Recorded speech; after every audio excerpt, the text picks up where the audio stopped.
And we are back at the island, y'all. It is May, and I'm excited. This is Vanita, your favorite Capricorn.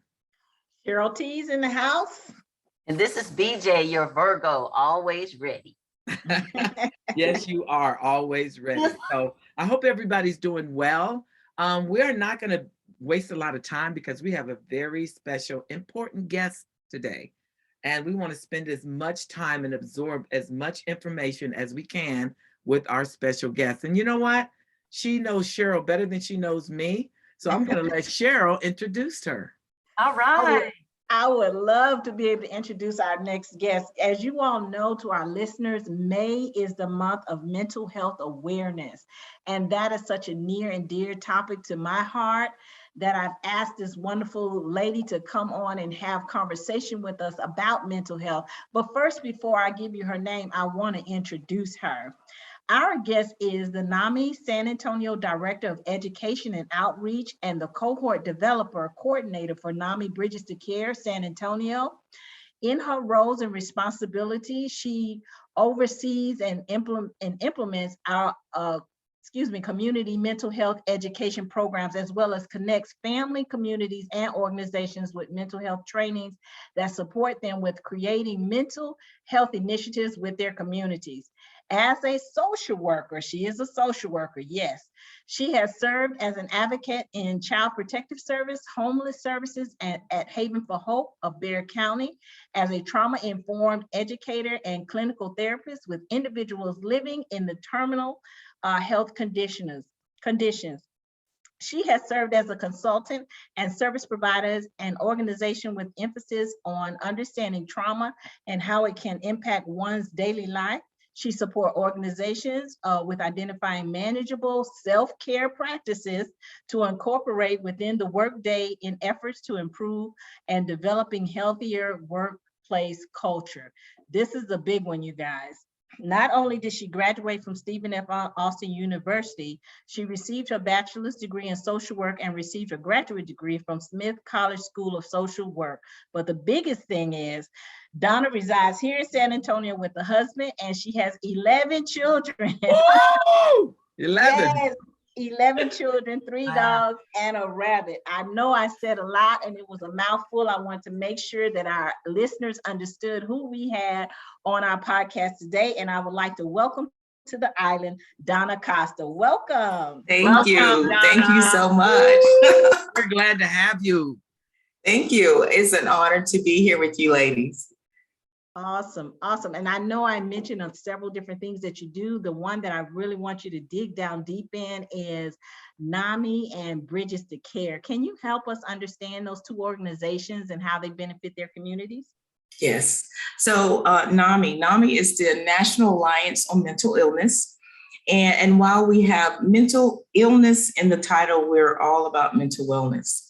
NAMI is a small organization, but our impact is large because we're about equipping the community with education and knowledge about mental health resources.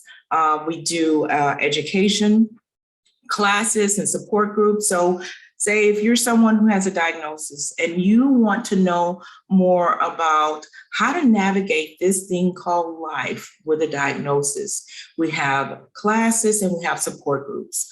We also have classes and support groups if you are a family member who has a loved one or someone close to you who has a diagnosis. We have classes and support groups to help you learn how to support them.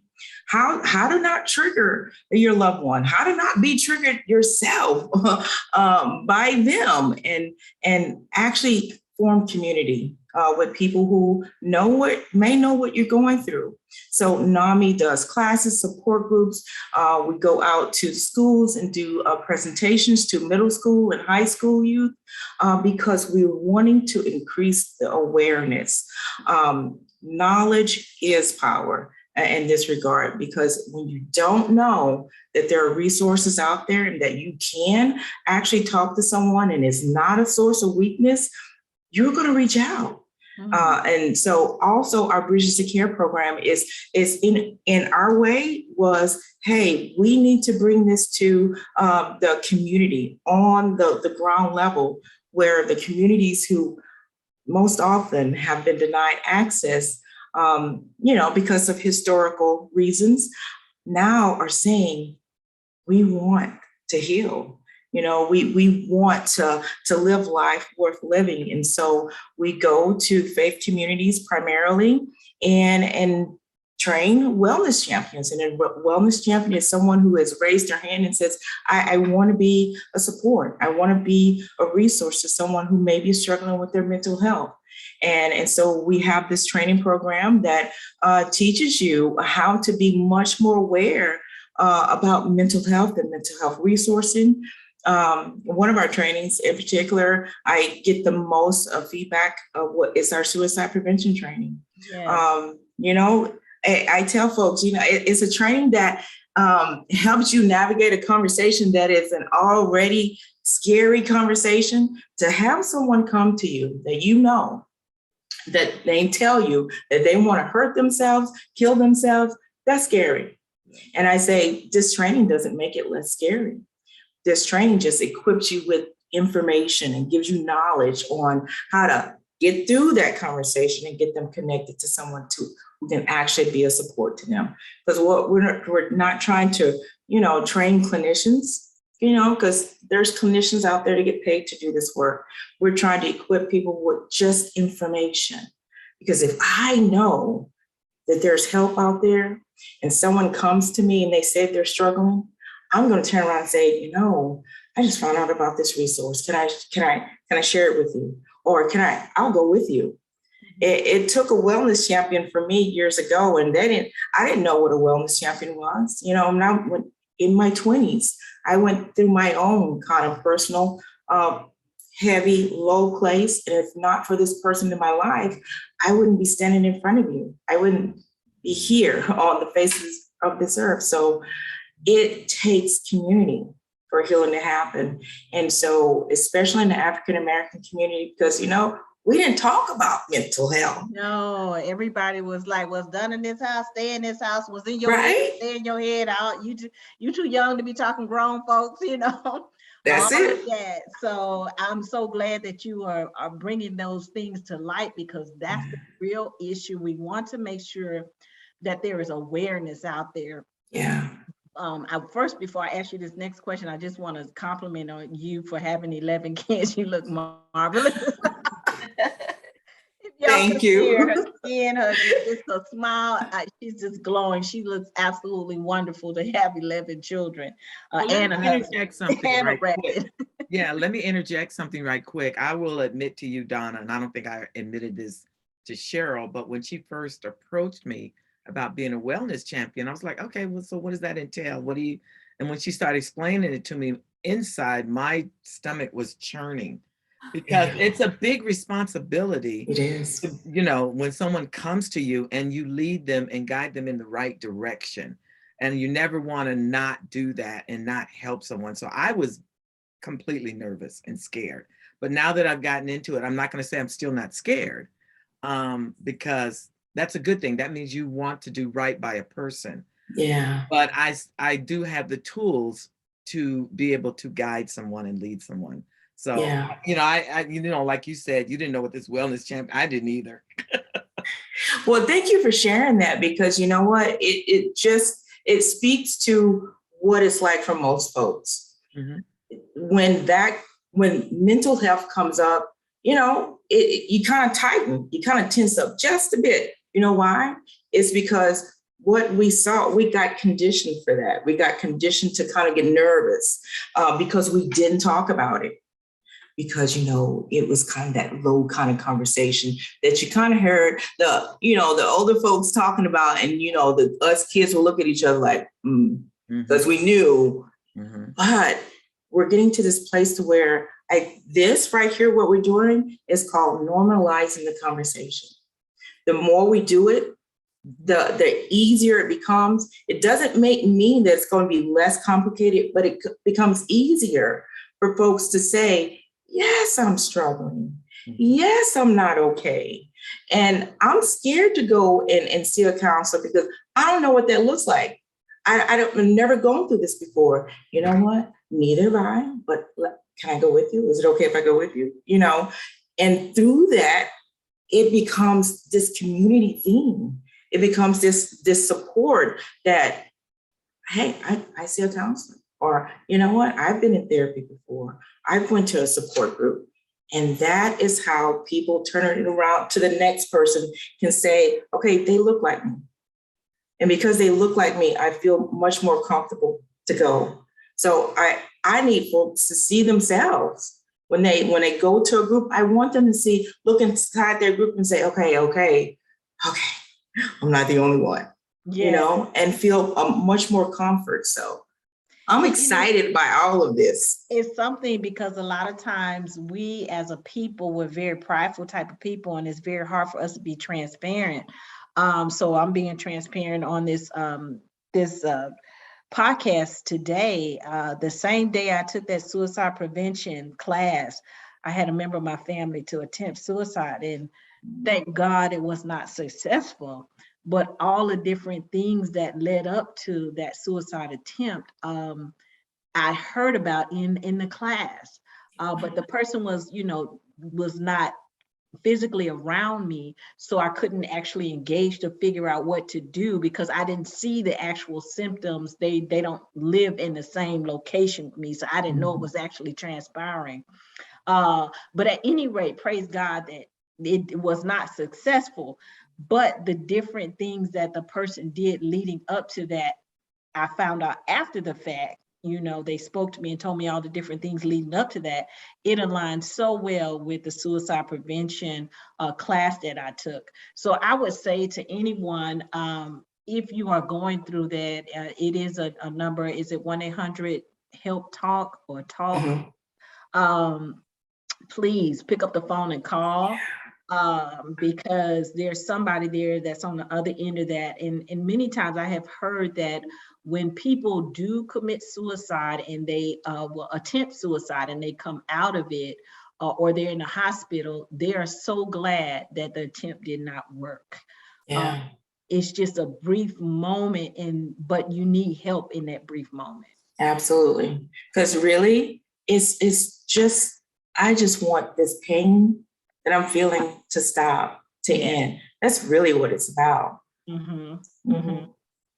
Well, I was going to ask you the question on why you thought Bridges to Care was so important to the communities, but I think you answered that. But if you have anything else you want to highlight on why it's so important to the communities that it services. Because the communities that we're actually in are the communities that really have not typically engaged in traditional mental health treatment. And it's for a number of reasons, lack of access could be financial, it's not all of the services that are out there are within most folks' tax bracket, and so either I'm going to put food on my table or go to therapy. I'm going to put food on my table. Right. So typically people don't go. And also too, they don't necessarily know that it's for me, because I'm going to be honest with you. I'm going to share this with you. I grew up thinking counseling actually was for white people. I didn't think it was for Black people, right? We all thought that, I think. Right? Yeah. Well, because that was back during slavery, they didn't think Blacks had a brain, they had a mind that could understand complex thoughts. So therefore, they didn't worry about mental illness within the Black community because they didn't have a complex mind. Well, we know that's not true. We know it's not true. And so here we are kind of playing catch up with taking care of our mental health. And so there are programs out there that are free to the community to access. We just got to get the word out. We got to get that information to the communities that really need it. And I strongly believe that God is saying the time is now. Now's the time for this healing to happen in breaking a lot of these generational kind of bondages, that we need to stop passing certain things down to the next generation. No, he's saying we got to stop it now. And so I think Bridges has been the vehicle to bring to the communities that actually have been denied that access the most. So that's why Bridges, I feel like, is so important to the community. I just want to confirm your thoughts on God saying the time is now. My undergraduate degree is so in the different field. It's in computer science and mine in mathematics. But when God put on my heart to go back to school to learn about professional counseling, I got a master's degree at Liberty University in professional counseling, which is all mostly right brain, and my computer science degree is mostly left brain. It was the toughest thing I ever had to do, especially at the age I was. But what I kept hearing is help them heal from the inside out, help them heal from the inside out, help them heal from the inside out. So I believe the time, like you said, is now. And God wants his people to understand who they are, who they are in him, and to help them not feel that such pain that goes along with so much trauma they may have endured over their lifetimes. Yeah. Mm-hmm. Well, Donna and Cheryl, I've just been in awe of the conversation that you all have had so far about the importance of community. And so I was thinking, I'm really excited and proud that Cheryl and Diva Vanita are a part of our counseling team at the church, or I think you all call them wellness champions.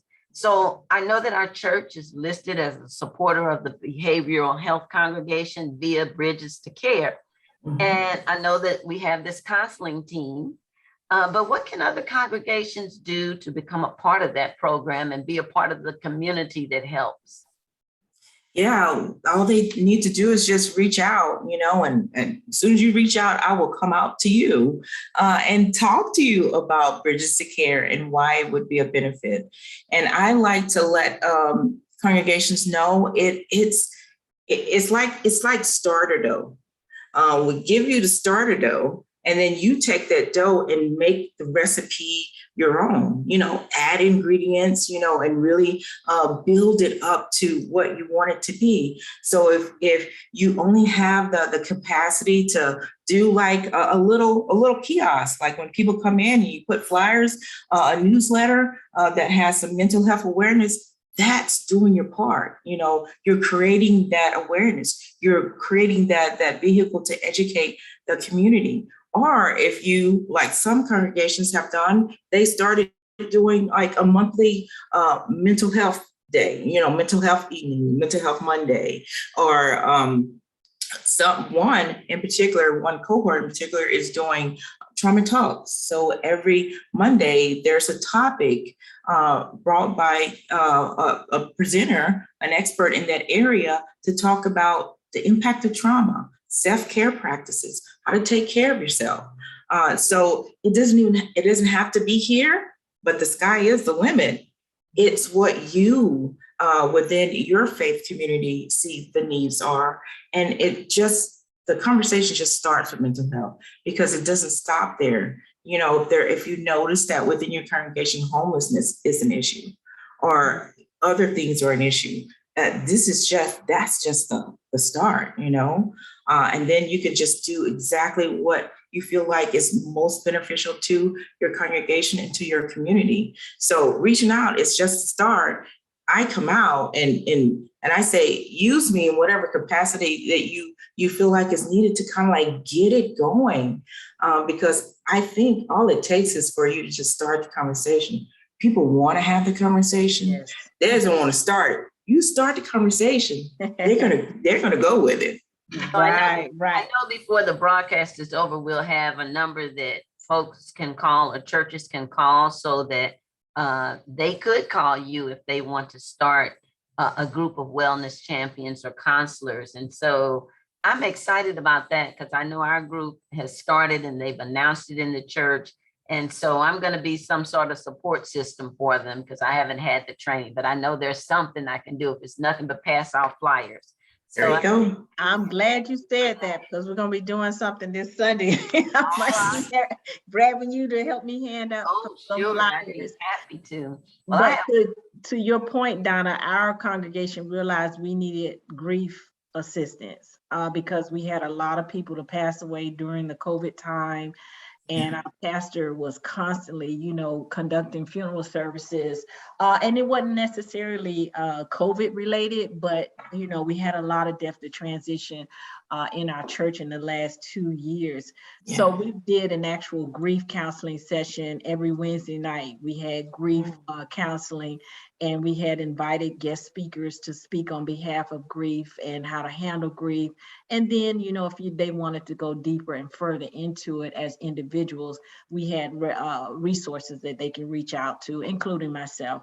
So you're right. You guys give us the starter dough, and then we kind of mold it and shape it based on the community's needs. And we thank you for that. Mm-hmm. Well, Donna, I have one more question. I also mentioned to you that I have a 14-year-old grandson living with us. And so I've been reading a little, and it says that like 1 out of every 3 teens has some type of mental health problem since the pandemic started. And so as a grandmom, what tips would you give folks like me or parents to address mental health with their teenagers? And how would we recognize the signs that there's a need, or how do we start that conversation? By first being open and being that person to model for them that it's okay to talk about feelings. Because I think it's important that they first see it in front of them to know that it's okay to be vulnerable. Because you know how teenagers are, they walk around with this kind of, I kind of got this, but really inside they really don't have it. So just modeling vulnerability, even just like coming, when you come home and just like, I had a rough day. That actually is good for them to know. They need to know that every day is not going to be like the great day for you. Because if all they see you as being, and I'm going to speak to the strong Black woman kind of image that we've kind of been fed to believe that that's all we need to be is the strong Black woman, we're actually doing a disservice to our young kids, because what we're teaching them is that, I can't show what I'm feeling, because what I'm feeling on the inside is I just want to cry. Or all I want to do all day long is cry. But if I don't see that it's okay for me to cry, I'm going to hold it in, and I'm going to try to be tough, and it's going to manifest itself in other ways.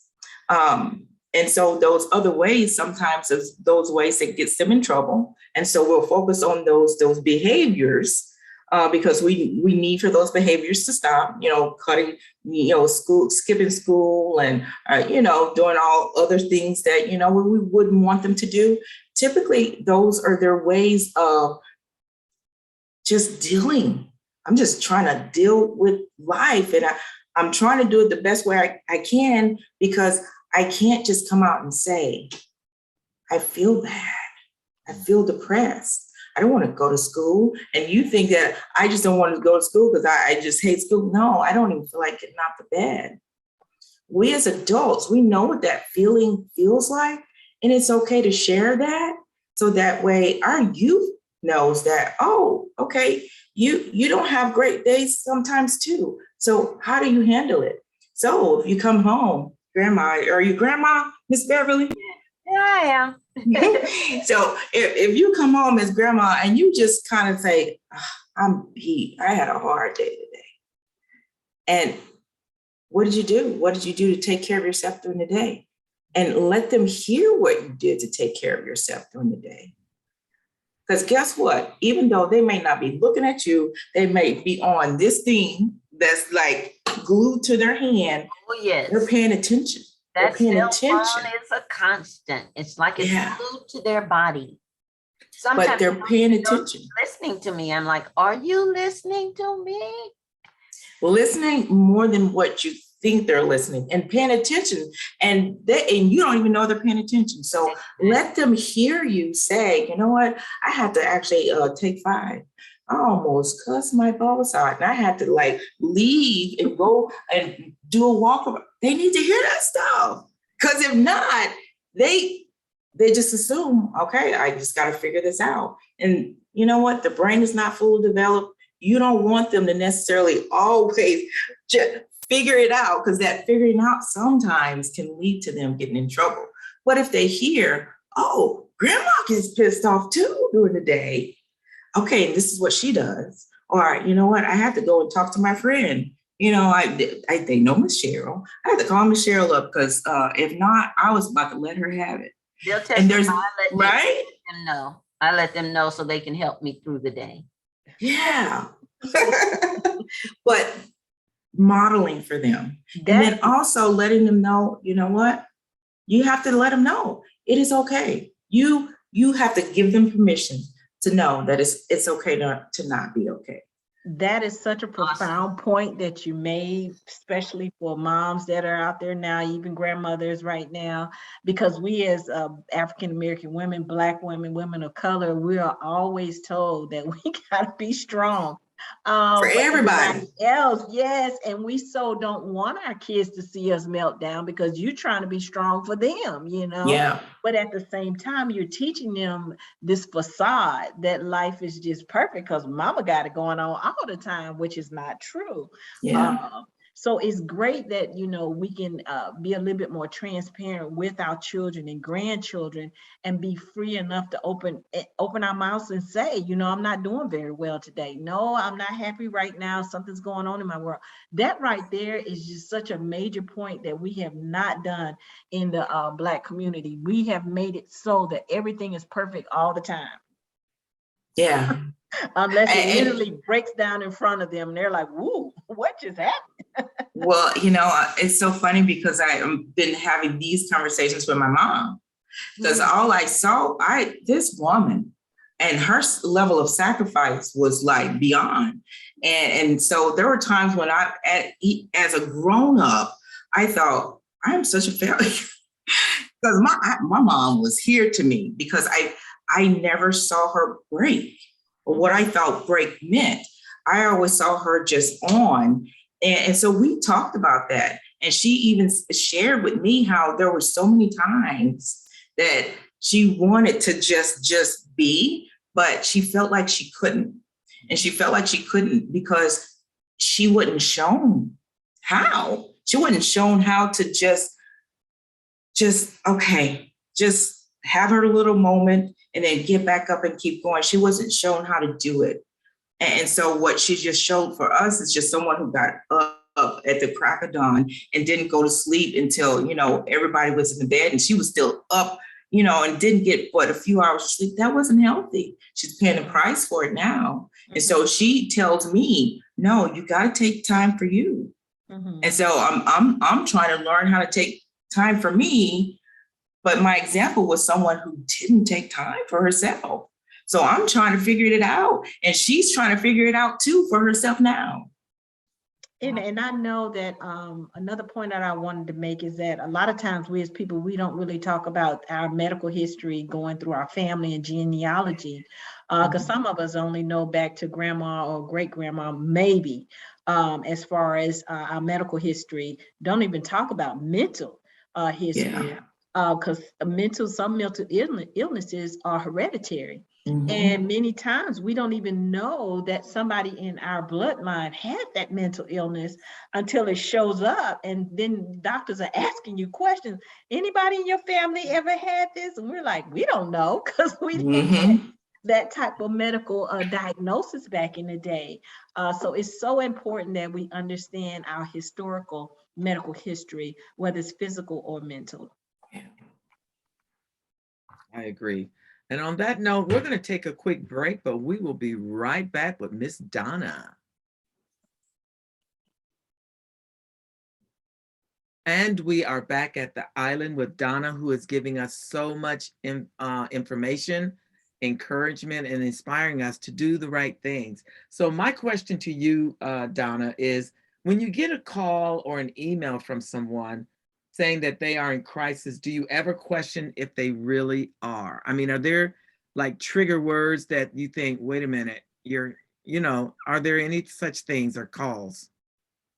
No, and actually, I also do therapy. I do have some clients, and I tell my clients, I will always treat any kind of like outcry of harm to self very seriously, Okay. and take the necessary precautions, because that's how much I care about their life. So don't ever play about it, because I'm always going to take it seriously. Okay. All right. Mhm. So my next question is, have you ever gotten a call or message from someone only seeking attention? Are you able to tell that? I mean, I'm maybe you just answered the question. I'm not sure. Well, I like to address that seeking attention, because my thing is that in and of itself is a cry for help. True. You know what I'm saying? True. So you're reaching out, and jest to me is letting me know that jest may be masking something. Okay. Right. And so attention seeking behavior is being driven from something. It's coming from somewhere. True. And so my job is to get to what that somewhere is. Right. And so that's part of the work that I do, is trying to get to that. And a lot of time it's like I'm seeing you and I'm hearing that, but I know there's something else, because you wouldn't have picked up that phone for no reason. Mm-hmm. True. I just want to clarify that, because being a wellness champion, I don't want to take anybody's cry out for help lightly. Yeah. So they should always be treated the same as any cry out, because we can't judge what's going on in life or what they're crying out about, Mm-hmm. But you're right. I agree with you. That's excellent advice. Just make sure you're there to hear and listen. Even if they're seeking attention, it's always some underlying situation that's causing them to want to seek that attention. And sometimes people do negative things just to get attention. So take that call and just, listen to them and get down to the actual root cause of the attention seeking. So my question for you, Donna, is where have you seen the most need for mental health resources? And communities of color, Okay. The African-American community, the Hispanic community, totally underrepresented for those who are seeking support outside of, they'll go to their pastor, they'll go to, maybe their congregation members and say something. But sometimes it just stays there because they feel like that's enough. Mm-hmm. Oh, we'll pray about it, and just keep praying. But when you leave church and you prayed and you're still struggling, when God talks about faith, he also says there's a level of action that needs to be done. And I feel like that other piece is going towards getting that support that is needed. And prayer is absolutely part of the process. But the other process is just acknowledging that this is a brain thing, and so what we need to do is make sure that you get to the people that God has put in place to get that training so that they can be that support that's what they've been trained to be. So, and also our youth.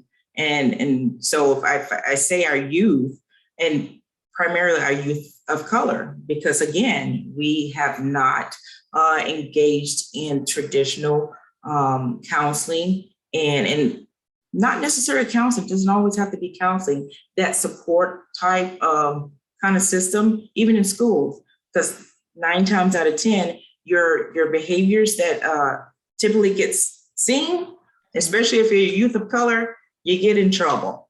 Yeah. And instead of, people trying to figure out what's going on, it's more like we're going to address the behavior, and that behavior needs to stop. And we're not going to try to connect you with what was that about? What was all that about? I get it. It was funny. What you did was funny, but what really was that about? Because, we got a job to do here at school. You have a job as a student, you have a job. So what was all that about? Because you just lost your whole day, because we are just addressing the behavior and not where that behavior is coming from. So we, as a community, we're now at a place of God says, okay, it's time. Mm-hmm. The time is now. So I'm going to equip you with this knowledge. And you take this knowledge, and now I want you to help my communities heal. And so this is what's happening. People are, I get so excited. So I'm going to contain myself because I'll start jumping up and down. Don't contain yourself. You're at the island. Let it loose, girl. Let it loose. So I, just spoke to a pastor on the East Side, and she was talking about how they're have like revamped their youth program. And because of that, they had a young man, 9 years old, they were doing their little youth program, and he was drawing a picture of his friend. That's what he said, his friend. And his friend wanted to kill himself. So he's sad because he wanted to kill himself. And so they saw that and talked to him and called the grandma who he was with to let her know that he drew a picture about his friend, and we wanted to let you know because we want to make sure that his friend gets the support he needs. Well, the grandma said, well, that's him. Wow. He was talking about himself. And from that, they were able to get that family connected to counseling. Wow. From that. Wonderful. That is how healing happens. Yes. That's where it's going to happen. It's not necessarily going to pick up the phone and call a clinic that you may have a wait for a couple of months. No, when someone needs it, they don't want to wait.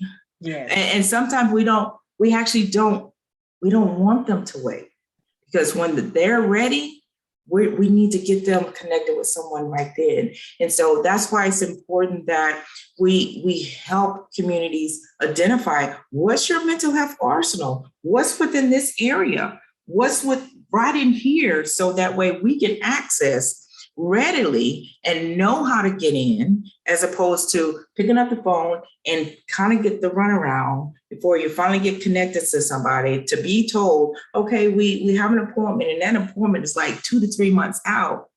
Guess what you just did to that person? I tried. I tried. And hands up.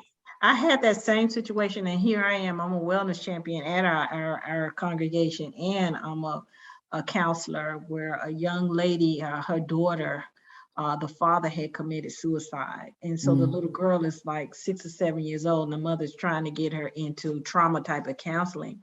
I did what I could, but I knew that she needed to go to an actual child psychologist, therapist. For trauma, immediate trauma, because the father just committed suicide. And to find a location for that young baby, it was so hard. And I just said, it's got to be more resources that are available to children that are suffering trauma that need it like immediately. Because, when the centers, the names and that I had given to the person to call, they, like you said, scheduled out 2 and 3 months. And it's like, no, she needs it now, and it becomes discouraging. Yes, very discouraging. And I think, with the rise of mental health illnesses, especially after the pandemic, the resources are very slim, especially like you said, in the brown and Black communities. So, I just implore anybody that is can help in those communities to, provide your information to NAMI, to Bridges to Care, so that your contact information is where it's readily available, that we can get to you, because that's what we struggle with, is finding the resources at the right time. But let me tell you that I know this is going to come out. Look at me, I'm leaning forward like I'm about to tell y'all a secret. Let me tell you what I know is going to come out of this. The communities that have been denied the most are going to start creating the resources themselves, right? I know that's going to happen. So it's just, all right, let us kind of get used to this language, because this is kind of new for us to be having these conversations. And then from that, then I'm gonna tell you, communities are gonna start building the resources themselves and recruiting those who look like them to be service providers. So it's coming. I know it's coming. So Zenona Black Center is coming. Definitely, it is coming. It's in the making right now. So you know what? I want to say that I'm just in awe at your passion and your dedication to this cause. And I guess I want to go back to your childhood and want to know, what did you want to be when you grew up? Because what you are is amazing. You know, little girls and little boys have dreams, you know, like, I want to be a doctor, I want to be a lawyer, I want to be a firefighter, I want to be, but what did you want to be? Did you say, I want to be a wellness, I want to do bridges to I don't, you know, I still to this day cannot put a label to what my imagination took me. My imagination took me to, I saw myself in this tropical place, and I was helping thousands and thousands of people. And we were all just happy, you know, eating fruit and just, but I didn't know what that was. I didn't know what that was. I grew up, my grandmother used to tell me that, be careful how you touch on folks because you're a healer. She used to tell me that. And I didn't understand what that meant. I didn't understand what she was trying to tell me. But now I'm sitting in the place of like, I think I get what she meant, because I, from yay high, had a heart for people's pain. I felt people's pain, you know, and I couldn't sometimes look at folks because I felt their pain. Yes. Right. And so all I know is God has kept me on this earth for a reason.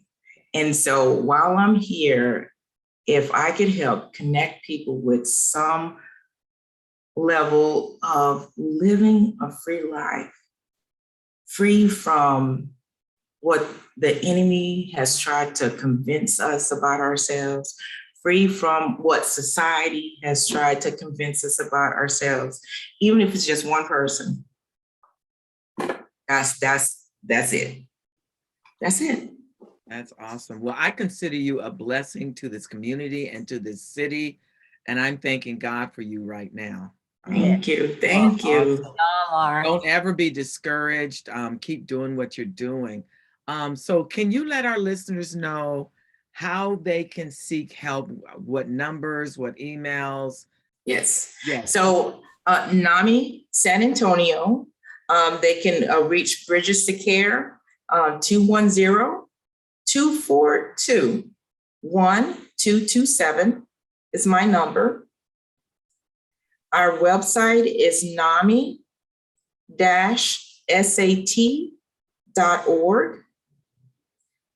And from there, you can access all of our services, Bridges to Care program.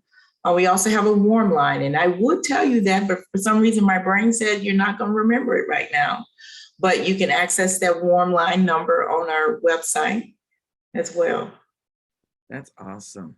That is. I'd like to add, just so our listeners will know, that NAMI is N-A, M as in Mary, I. Just so they get it. We say, I want to be sure the listeners have it. So N-A-M-I, correct? Yes, thank you. Alliance on Mental Illness. And this is a national organization, because I know we have listeners that are all around the country and all around the world. So please look up NAMI and it'll show you the local organization for your NAMI chapter. So please do reach out to NAMI if you have any questions or concerns when it comes to mental health. Yes.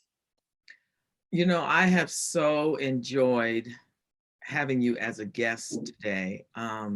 It has been enlightening, encouraging. I just hope that our listeners, even if it's just one, like you were saying earlier, is helped by this episode. That's our goal, is to have real talk about real issues in our real world. And even if we just reach one person at a time, Yeah. what the goal is for our podcast. Yeah. Well, I thank you ladies for what you're doing, because this truly is a blessing to the community. Having conversations about topics that we don't tend to talk about. Right. That's part of it. Transforming the community. That's it. So Thank did I hear you. you say you'd be back on our broadcast again? Yeah, we might I'd need to love have you to. as a co-host, a guest. Yes. Okay, so be on standby for her. Listeners, we got a commitment from Donna, so we expect So her. I want to give out one more number based on suicide prevention for anybody that has any issues with suicide and they need someone to talk to immediately. Call 1-800-273-TALK. That's 1-800-273-8255. And there's someone on the other end of that line 24/7, because it's a moment in time when you feel that pain and you just want it to stop and you need somebody to talk to. And it's usually like 2 and 3 o'clock in the morning when you can't call anybody else. Call 1-800-273-TALK. Awesome. Thank you for that, Cheryl. And if there's nothing else, I've had a grand time. I would like to personally thank you for taking time out of your busy schedule to hang out with us at the island with pertinent information. Thank you for inviting me. If there's nothing else, I'm going to say adios. Ciao, Bella. Keep listening, everybody. Bye. Bye.